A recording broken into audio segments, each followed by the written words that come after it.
Halo sahabat Autobot Effect, video kali ini kita akan bahas penggunaan struct atau struct ya untuk define tipe data baru yang dimana kita mengelompokkan beberapa variabel dengan tipe data yang sama ataupun berbeda jadi satu kelompok data baru. Nah, ini tujuannya adalah untuk memudahkan kita dalam pengembangan AI kita.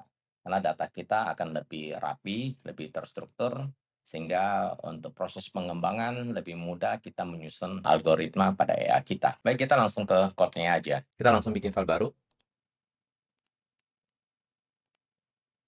Namanya saya mau kombinasikan jadi multi pair juga ya, misalnya struct multi.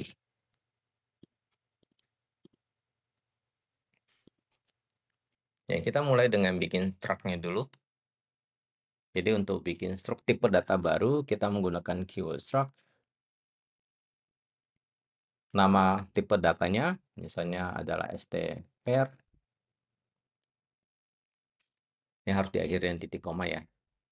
Oke, biasanya pair itu ada nama pairnya, string, nama pairnya, name. Kemudian ada pair itu biasanya ada informasi untuk digitnya, digit, kemudian juga ada point, dan ada pips. Oke, nah kita coba pahamin dulu struktur stpair ini. Saya ingin coba aksesnya. Biasanya kalau kita bikin sebuah variabel tentu harus ada tipe data. Contoh string pair. Berarti saya ingin bikin variabel pair dengan tipe data string, ya. Nah, di sini tipe datanya adalah stpair.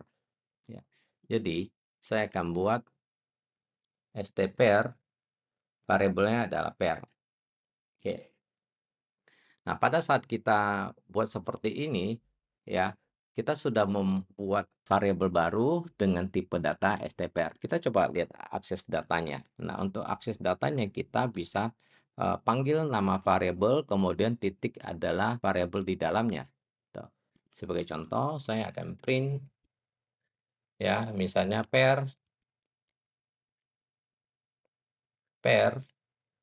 ya, yang ini variabelnya, titik di dalamnya adalah name.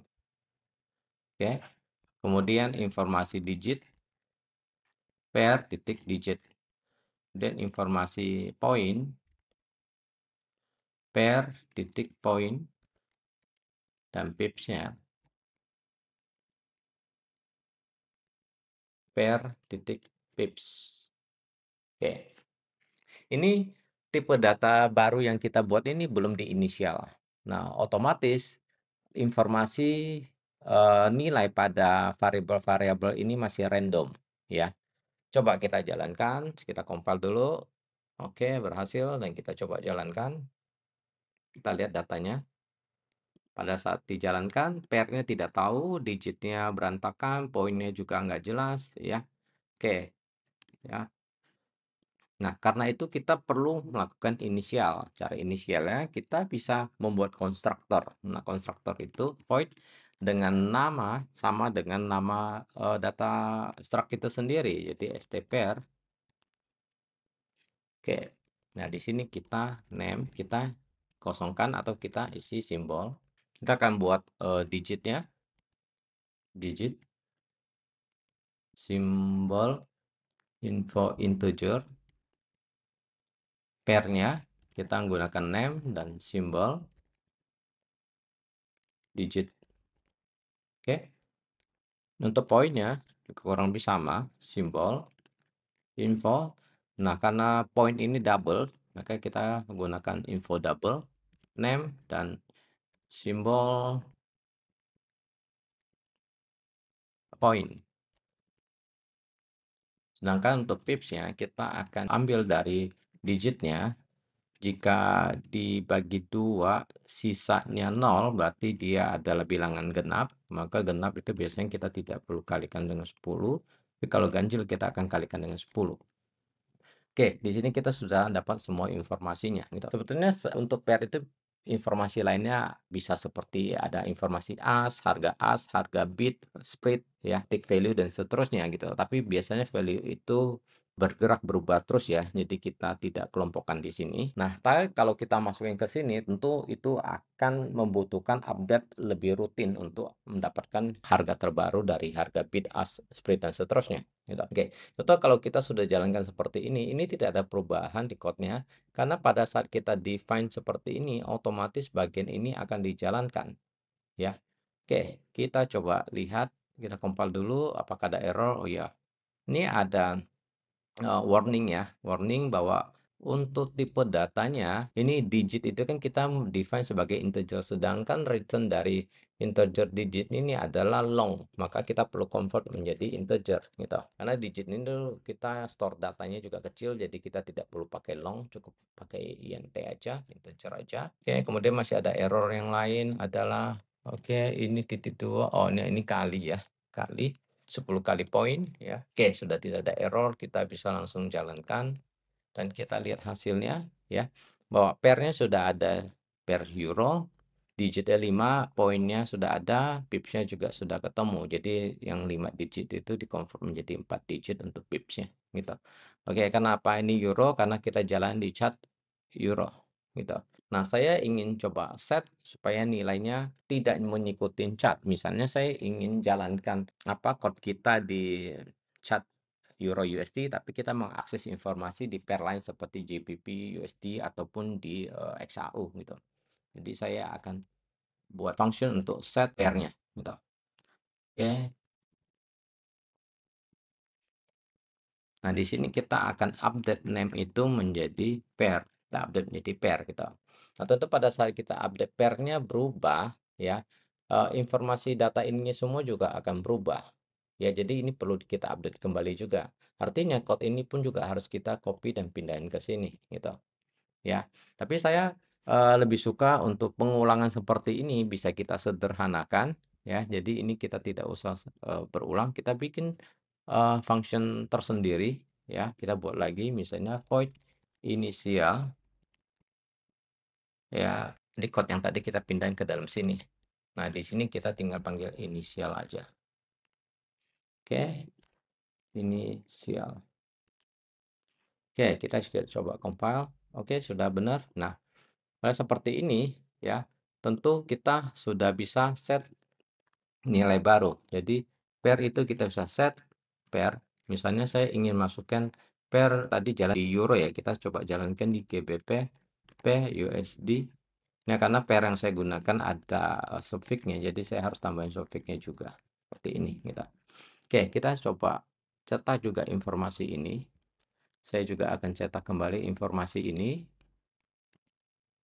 Ya, sebagai pembeda saya akan kasih panah di depan seperti ini supaya kita tahu antara yang ini dan yang ini gitu ya. Oke, kita coba jalankan. Nah, kita lihat ya, yang pertama adalah seperti ini dan yang ada tanda panah di depannya itu sudah menjadi pair GBP USD dengan 5 digit, poinnya juga sudah dapat. Ini kebetulan sama ya gitu ya. Kita coba yang agak berbeda, misalnya kita ke XAU aja, XAU USD.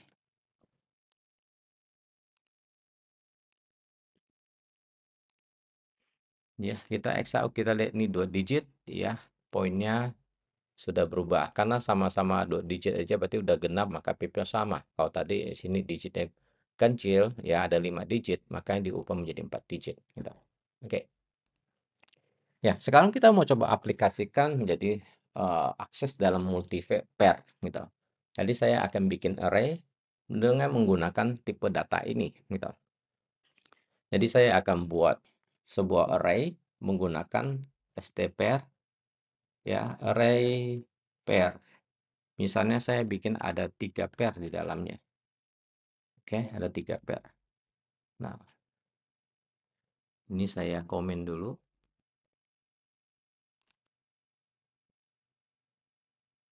Jadi array pair yang pertama saya akan set pairnya dengan misalnya euro USD Pro. Oke. Nah, untuk array yang kedua dan yang ketiga, kita akan set dengan pair yang berbeda. Misalnya ini GBP USD, ini XAU USD. Dari ini saya akan cetak informasi masing-masing dari itu. Jadi misalnya saya buat for INTI mulai dari 0, I lebih kecil dari array range dari array pair.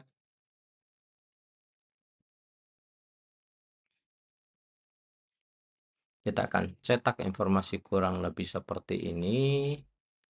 Saya copy. Pair-nya adalah dari array yang ke I. Oke. Kita akan dapat informasi name-nya, digitnya, poinnya, dan pips-nya. Oke, kita akan coba looping. Sebelumnya ini saya mau clear dulu.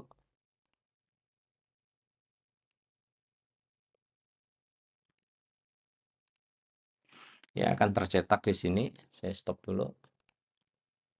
Ya, akan tercetak di sini adalah Euro USD-nya, GBP, XAU-nya dengan informasi masing-masing. Ya. Nah, dengan konsep seperti ini kita bisa membuat EA dengan multi pair ya, seperti EA korelasi yang bisa akses di informasi bit as dari pair yang berbeda atau juga multi time frame ya, kita bisa kembangkan dari model seperti ini gitu. Nah, kurang lebih seperti itu cara menggunakan truck ya atau struk. Nah, buat teman-teman yang ingin ngembangin lebih lanjut, jika ada kesulitan atau kendala dalam pengembangan, silakan informasikan ke kita lewat di komen, ataupun juga ada ide-ide pengembangan lainnya, silakan informasikan, chat aja di komen, nanti saya akan berusaha untuk membuat video yang relate dengan itu, supaya kita bisa terus belajar. Baik, mungkin itu dulu video kali ini. Thank you, sampai ketemu di video-video berikutnya.